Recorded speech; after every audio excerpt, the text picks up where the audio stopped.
Hey, chapter 12, leaving home. This is another short one. Sorry, Kip, I keep getting the short ones. Leaving home. Besides the trip, the first big trip I went on was in 1967 when I took a bus from Buffalo, New York to Rexburg, Idaho to attend Rick's College. This trip was fun, creepy, interesting, and definitely long. After joining the Church of Jesus Christ of Latter-day Saints, I decided I didn't want to attend college in any of the New York universities, but I wanted a church college. My sister Ginny was going to attend BYU, and I thought I'd like to do the same, thinking that BYU was in Salt Lake City.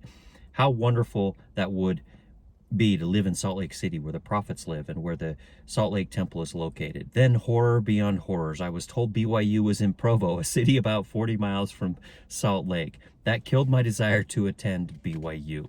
So what did I do? I instead chose to go to Rick's College in Rexburg, Idaho. Who had ever heard of Rick's College and Rexburg, Idaho? What and where was that? I know it makes no sense, but I chose to go there. If I couldn't have Salt Lake City, I'd take Rexburg, Idaho? Exclamation, question, exclamation point. That makes sense. That makes complete sense. So off I went to Rexburg. I remember that bus station in Buffalo, New York. Mom, Dad, Barb, and Ginny were there to see me off. It wasn't tearful, it was exciting. Mom was afraid I'd get hungry, so she packed me a big box of her crummy chicken. That's in quotes, crummy chicken. The best chicken in the world, and a few other things. We were truly trying to economize. Bus, packed food, my belongings in a trunk.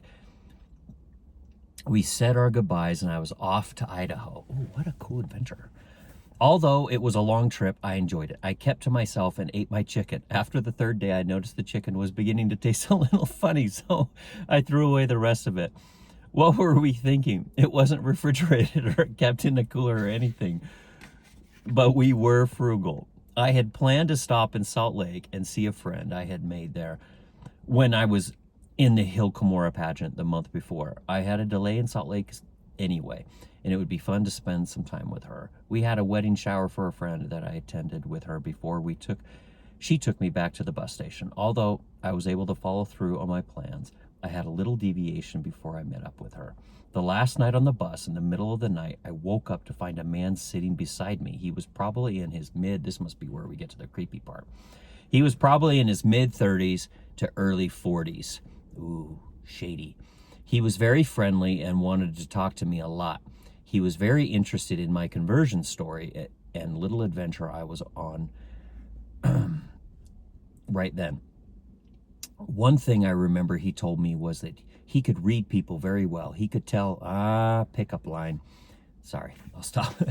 And he could tell that I was going to take a little break from this religious life and try some wild things. I assured him I had no desire to try out the wild side of the world, but he insisted that was what he saw in my future. This guy was smooth, and I was very shy and naive. He told me he wanted to get me some new clothes since I had been wearing the same clothes since Buffalo. Although I resisted, he kept insisting.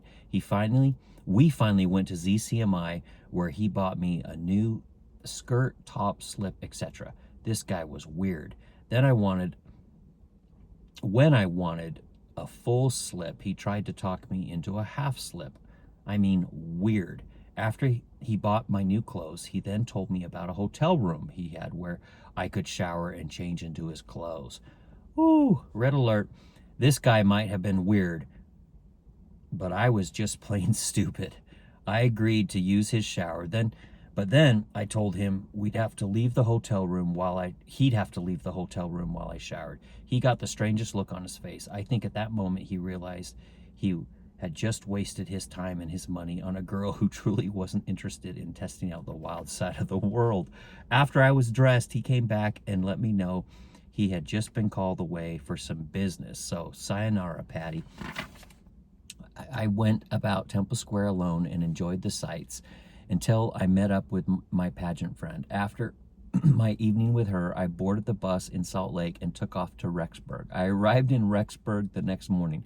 The college had assigned someone to meet me, but she mixed up her time, so I must have looked like a lost puppy walking around the bus station. Some college guys were there to help all the lone students, and they were able to get my large trunk and my very silly self to my apartment on Queens Row.